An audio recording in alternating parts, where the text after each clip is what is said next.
Howdy, all you delicious people. I'm here today to review Money Heist, Season 1, Episodes 1 and 2. So, here's the thing that I can really enjoy about the show is it kind of feels like a chess piece kind of show. But you can also just see via the show how they're eventually gonna trickle things out that eventually milking or trickling, whichever, however you want to spell that out. Like the slow build of things, really I think is kind of fascinating in the show. Really, how we mainly focus on eventually the professor in the first episode, kind of picking people, getting characters together, and eventually coming up with code names, and then eventually going and setting up their heist. And then eventually the second episode is to mostly tie between Tokyo and Rio's character, but also is to be kind of like uh, some preparation that they have to do to avoid having the police just kind of rush in and try to go and try to take these guys down. And so they kind of have plan ahead to just be like, okay, well, uh, we had this in place just in case this is to happen. So yeah, so kind of like I said with chess moves, it's all about chess moves in the show. So going in here, I would say that currently with with two episodes, you could probably easily come with a consensus of the show. Like right now, I would still kind of feel that it's really early to come up with how I really feel about this show, uh, because it feels early. But uh, even with the show, like this could go either way. This could go anyway. So I would say that this is a good show just because there are certain factors or variables that I'm not 100% sure about, but I don't know. So going into this, we really seem to mostly focus on really just Tokyo's character being this narrator for this show, or to eventually be the focus upon the show. But then we eventually we eventually, if this is taken from a perspective of a person, we still have a ensemble cast that is to eventually kind of trade things off and not, excuse me, not have Tokyo be 100% the focus every single second, minute, whatever. So, with that said, let's go out of our way to, uh, yeah, so teeing it up. So, really, the first episode is kind of like I said, it's the setup, and then really we find out kind of things about this museum of which that these people are to go and try and steal from, that it's like, okay, so there's a real legitimate reason for these people to have wanted to rob from here, because it seems that eventually there seems to be an interestingly enough resource of unlimited money. uh Here's the interesting thing, though. Like the detective that is to go against, of course, uh, the thieves in in this show, we seemingly have the professor that's just kind of playing around with this detective, and we're really just starting to see that this detective is just trying to eat for time. Uh, and eventually we just really just see the thieves just trying to really just take as much time as they will eventually want, because they'll want as many as seconds as they can get, because It's trying to make these people seem dumb when they aren't, because they've thought a lot of schemes and they've thought a lot of things through these episodes. So, with that said, I think it's about that customary time to just go into spoilers about this episode. So yeah, um, I think it's about that time to otherwise go into spoilers, because really, like I may not have details about individual people, and there might be details that I just kind of skip about just because I want to kind of quickly get this done as humanly possible. So if people want heavily details about certain characters, just go and watch the show. Eventually, you'll get more details. Like there's going to be like just hefty details where I'm just going to kind of quickly like glaze over because I want to just eventually get to some important parts, or really just quickly call this one a day, because who knows if people are interested in this. If they are, thank God, because that'll be great to eventually continue on the series. And also other reviews and stuff like that. Like I can deliver things vastly differently and whichever. So one thing that I also want to mention also is I think the main reason why I was interested in going ahead into watching these episodes, because I had seen the pilot episode one time before, and I didn't really know what to really do with that. So I ended up going in and watching on this YouTube channel called I'll Buy the Popcorn. I ended up watching kind of like the two reviews of the show. Granted, the very first review was mostly in Spanish, but still, like I ended up going and watching and just like going, oh, okay, this is interesting. To just kind of remember bits and pieces and stuff about the show. But yeah, so going in here, go ahead and check out the YouTube channel All About the Popcorn. Um, I just have just blah mouth right now. So hopefully you'll bear with me. So yeah, let's go into that customary double five time territory. Let's go into that customary thing called spoiler time. Spoiler time, spoiler time. It's about that time you do spoil these two episodes. So really, the very first thing we end up seeing is kind of Tokyo waking up. So Tokyo is a character who had been a thief and had partnered up seemingly with the love of her life, and her love of her life had died during this heist that they had put together. So Tokyo is to desperately think in her own mind that she's never going to fall in love again on the job. So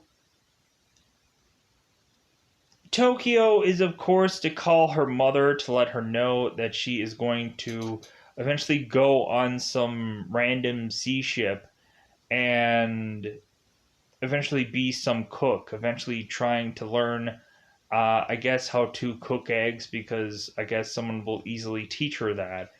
And so Tokyo is thinking that she's going to go off on some, like, I guess, like Chinese ship and eventually just learn how to cook, and then eventually just be a cook for these ships. So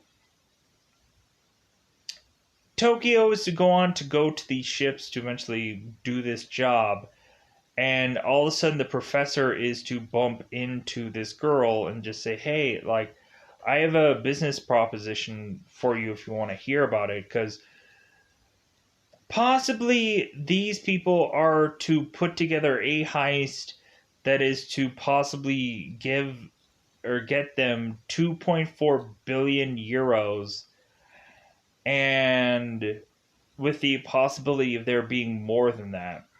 So once Tokyo kind of heard this whole thing, she's like, okay, that seems reasonable. Like, I think that sounds like a pretty good payout. So Tokyo goes off to eventually, slowly but surely, meet the rest of her group. And so the funny thing is that like they were trying to figure out code names. And so at first they were thinking like, well, hey, how about we all call ourselves planets? And so it's like, hey, nobody's gonna want to get called Uranus. It's like, what if they just call themselves by color or whatever? So like do like a reservoir dogs thing.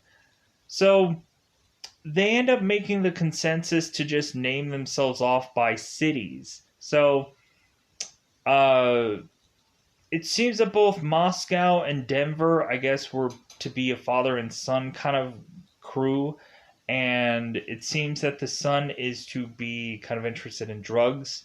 And so it seems that uh, Moscow is to try to get his son on the straight and narrow and to eventually try and uh, kind of just do this job so that eventually both these guys can retire, and so that way really Moscow can give his fortune eventually onto his son, and then his son will be able to just like retire and whatever. So when after this is all said and done, so uh, Tokyo is to talk about Berlin and how to her Berlin is a very scary individual, and she is to also talk about Rio. That it seems that Rio, she is to have kind of this kind of crush on Rio, and that seems to be the only characters that they end up focusing on. I think there ends up being kind of like a lot of heist characters that eventually it's like, oh, hey, now we are to focus a little bit on this person now for whatever reason. Oh, okay. We're focusing on this person now for some reason to eventually find out that there's more heist members than I would dare think that there was. So uh, the professor goes on to his chalkboard and is just kind of break things down for people. And so it's going to get down pretty easily uh, in this review that eventually I'm going to be going in and kind of grabbing stuff at random points in time and just talking about little scenes and eventually just kind of talking about the show overall. But like in episode 2, we mainly focus on Tokyo and Rio's character from especially what ended up happening towards the end of the first episode. So, uh, yeah, so there was to be a moment in one of these two episodes that they all of a sudden were talking about what they were going to do with this money once they were to get it. And so everybody had very small goals. Like I know Denver ended up mentioning that he wants like speakers so loud that it'll make people's ears bleed. And so eventually like the professor is kind of hearing everybody like kind of mention what they want to do with this money. And so the professor is like, well, that's great and all, but it seems like a lot of you just have just small goals lined up. Like, how about you kind of like really like have your dreams equal to like the money that you're gonna make? And so then we all of a sudden have Moscow who's mentioning it's like, well, how about this? How about I end up becoming a singer, like a recording artist? And so Moscow ends up going out of his way to eventually start singing this song, and everybody's like, wow, he sounds really good. So, because everybody just kind of has like common things to do with what this money is. So, and eventually it should be just like, well, like, at some point you guys are going to run out of money. So, anyways, so the next thing that we end up getting into is really just the money exchange for this bank. That uh, it seems that there is to eventually be like an armored car or whichever that is to eventually try and do a money exchange with this museum. And so the heist guys are to put together this like roadblock kind of thing to prevent these guys from getting further into this road. Um, so that way it can have avoidance of these like so what ends up happening is we have the heist guys going and changing outfits with the these police people, and so then the heist guys end up driving off to eventually make it to the museum where they can kind of easily make it into this place and kind of run and take it over. So eventually what ends up happening is there seemed to be one very important girl in all of this, and that of course is to be a girl named Allison, who who the police officers know who this girl is, know how vitally important she is, and the thieves will know that also. Like that is the whole reason why they put this together, was to have this girl coincidentally at this same museum on the same day at the same time and whatever, because this girl can use her influence to also start to control what's going on in here. So to just kind of like worry people, like, hey, like I'm this celebrity girl and I don't want like anyone to get hurt or whatever. So uh excuse me. So I apologize for yawning. It's really at the cusp of like I should have called it a day, but I wanted to get this out so that way I don't have that problem where I'm like, oh no, like I don't remember anything going on from these episodes. So eventually we end up having it where uh, that the uh, that they end up easily opening up this vault. We have Moscow who ends up kind of welding or like doing this hole to eventually easily crack this vault. And so they end up going and like Denver ends up tossing himself on this huge wooden pallet of euros. And so they end up start like collecting this money, and like Denver has this kind of like sour grapes kind of moment to where Moscow is to just kind of like, hey man, like we're gonna make it through this, and we're gonna um and I'm gonna give you all this money to eventually retire off of and like live the great life, live the high life. So the professor is to be the guy on the outside who's kind of controlling things. And Berlin is kind of mainly the guy who's kind of telling everybody what to do on the actual in the building. So uh, we also have one of the bank tellers, one of the women of this office, who's to be Monica, who she ends up finding out that I guess her coworker and her are to be having a baby soon, and it wasn't planned. And so we have this moment where her coworker was to go to Monica and mentions like, well, like every time I'm close to you, I can't breathe. And so the woman hits him with, it's like, well, in 9 months, like you'll need to be breathing a lot, so don't hold your breath anytime soon. So and then this guy ends up finding out about it, and so he ends up pulling her aside and just kind of questioning. He's like, okay, I don't believe this at all, because me and my wife had numerous times over, like, had,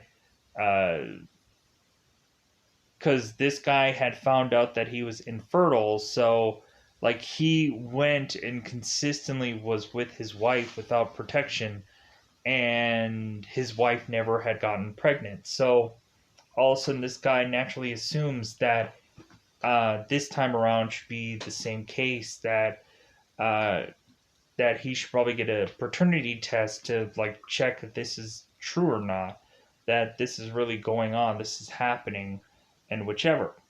So, but that all like goes to crap with basically this whole situation of this whole heist and whatever. So, uh, but eventually we also have this guy who is to eventually kind of protect his coworkers, kind of mentioning how like, hey, there's kids here, and hey, there's pregnant women here. Like, just kind of let them go. Just kind of let them get out of here. But that's not going to happen because uh, certain people are there for certain reasons.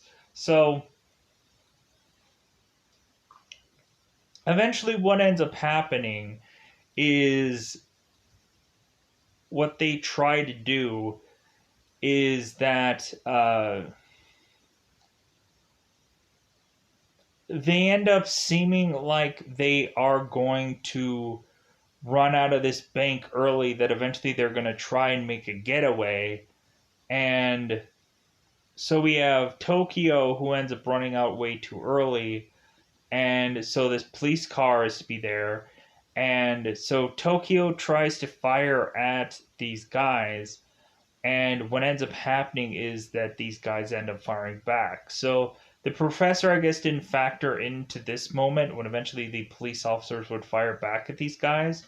And so we end up having accidentally Rio end up getting shot in the heart, and he ends up falling over. And so they end up dragging him back into the museum to now try to like figure out what's the next thing to do, because supposedly they were trying to buy as much time as humanly possible to be in her anyways. Like, them having to double back was just them eventually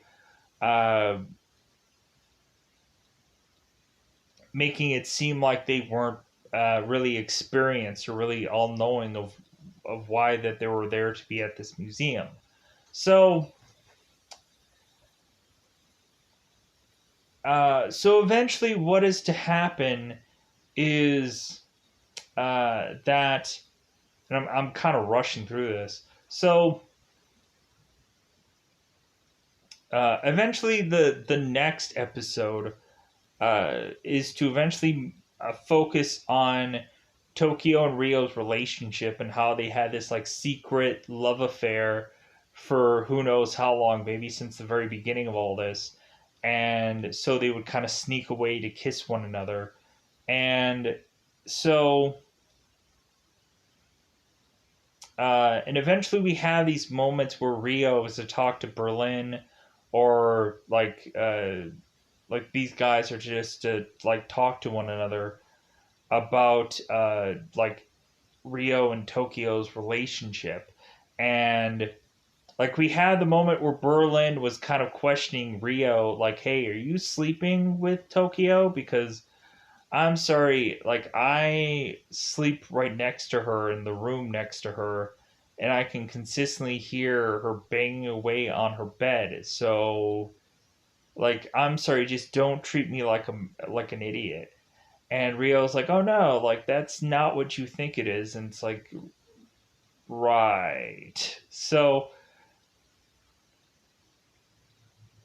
Berlin is to eventually, once Rio's to be shot in the heart, Berlin is to make the call that Rio is to have been shot, and that uh, supposedly him and Tokyo had been together, and Tokyo had tried to refuse that or just say that they weren't, but they can kind of put two and two together here. So, and the professor is to ask Tokyo if that's correct, and Tokyo refuses to say, of course, the right answer, which is, of course, yes.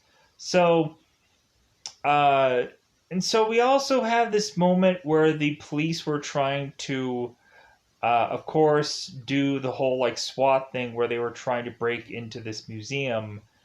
And what ends up happening is that every single person who is to be wearing these little like eye covers with these like kind of crosses or plus signs over them.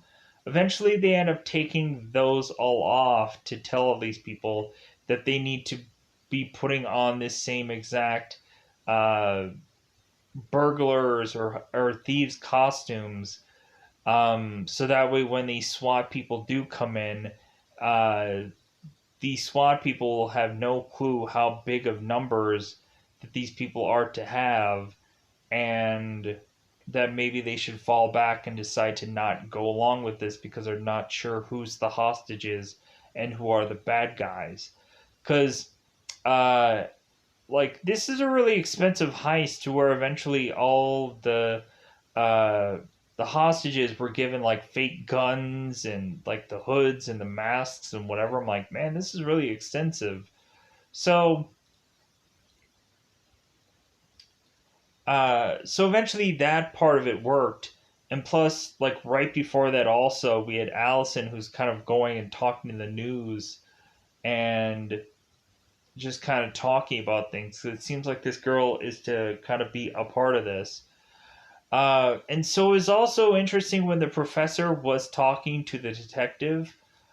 Uh, and so the professor was asking, like, the detective, the main detective of this whole thing, like, he was asking her, it's like, hey, uh, like, what are you wearing? Like, what kind of clothes are you wearing?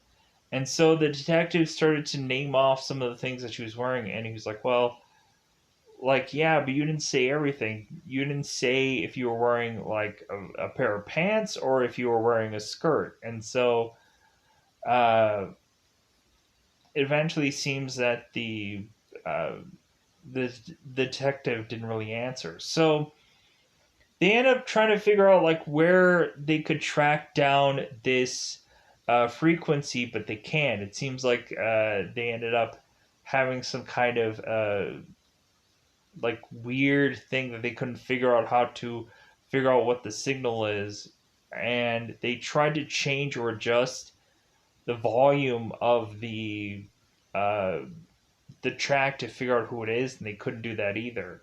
So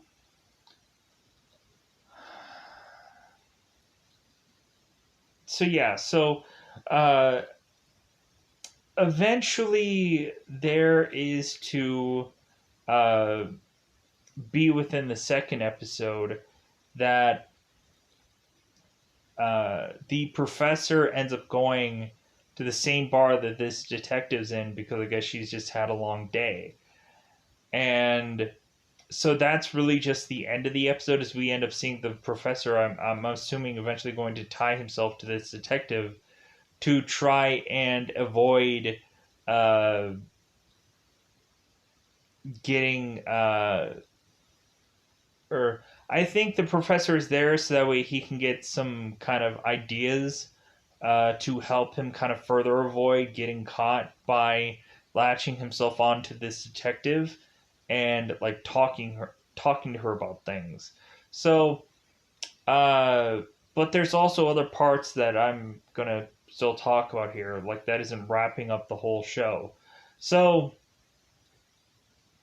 uh, we also get to start to see like some of the detectives, like her partner and like certain executives or certain kind of higher ups that ended up coming to this detective, just kind of mentioning how things are going or what's going on. So, uh, uh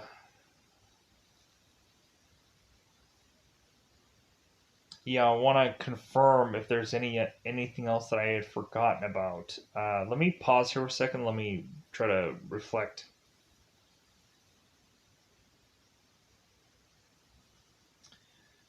All right. And there was to be that one part of the episode where we had the one person trying to call to get a hold of somebody. And so Berlin was to tell the girl, like, hey, I'm gonna hold a gun to your body. So while you're blindfolded, just know that there's gonna be a gun on you. So this girl was to all of a sudden try as much as possible to eventually say that this person was too busy or they were to be gone outside of this museum, and so there's no way to track this person down, and so eventually the woman just hung up on her, and so that kind of ended that whole conversation. So there was to also be I'm trying to I'm trying to come up with any last minute things that maybe I didn't cover through these reviews. Um, yeah, no. I don't think there was I think I got through the main parts of it, and hopefully I got through we had of course where like the detective was kind of like why are they trying to steal from the museum? It didn't make much sense, and they're also kind of confused of why that there was to be all of a sudden a lot of kids coincidentally there at the same time to have gone through and done this whole because these kids evidently coincidentally had to do this field trip, and so the field trip was to really just be just to get Allison there, the Parker girl. And oh, let's talk about this. So it seems like this girl was consistently kissing and making out with this boy, and both of them had went into the bathroom together. And so the thieves were trying and desperately trying to find this girl to know where she was, so that way they can keep her in control, because they know that her parents are to be very important people. So this girl is in the bathroom just kind of heavily making out with her boyfriend, and so this boyfriend is just like, well, hey, how about like uh how about we do something? And so this girl's like, no, I want this to be special, and so on and so forth. And so her boyfriend is like, well, hey, I can understand that, but hey, how about you just give me a sexy photo? And he's like, well, hey, if anything, I'm gonna put this onto your phone, and you can delete this at any moment, so you can have control of this. This is only between you and I. So all of a sudden, her boyfriend is trying to tell her show or tell her how to look sexy and stuff like that. So eventually they are to get the photo and get closer and closer together. And so all of a sudden we have this boyfriend who ends up doing this awful thing to this girl, to all of a sudden have this photo, and he's like, oh my god, I'm so gonna put this on Instagram, and this is gonna have me just blow up. So eventually yeah, not so much blowing up, so much so. Um, because I'm sure he ended up getting his photo freaking deleted from the phone. We also had the thieves going and taking every single person's cell phone, because of course they would. And it seems that there was to also be some alarm tripped from this whole situation that I guess evidently they didn't plan on. Supposedly an alarm going off. Supposedly that's what the detective said on his side of things, or her side of things, I mean. So, I don't think there's any much more of which that I could talk about here. I feel that there was probably some good chunk of details from certain specific characters that I'm like, I don't want to spend time on that. If anything, I felt like I kind of tiptoed my way through all this. So not to kind of pat myself on the back, because I could have done more. I could have said more, or I could have been much more in detail about things. So with that said, I hope I've covered everything, but it's bound to happen for me to have forgotten a lot also. Because what I ended up doing was I ended up watching these two episodes, and then I watched two movies after that, And so then I reviewed those two movies, and then I went back to this to just kind of cover this and to go into it. So we'll end up seeing whether or not that this becomes a big series thing that I end up covering, or if this is going to just be a one-off thing that I cannot justify like reviewing it or whatever. I don't know. We'll figure that out. So uh, eventually, if there's to be anything that I forgot about through this review, that's probably what'll be what is to be for the next review is me just going and rebuttaling and just going, oh yeah, I forgot about this moment. I forgot about this. I forgot about that. So that's bound to happen. So with that said, I think I'm going to call this one a wrap. Trying to think if there was any important things to talk about here, which I don't think there is. I think I covered everything. I think I covered a bulk of this. Uh, like little details here and there, but maybe not dialogue parts where reasonably Tokyo is to talk about all the people in detail, but eventually we'll just kind of get past that. So, with that said, I think I'm going to get out of here. Goodbye, everybody. Bye, everybody.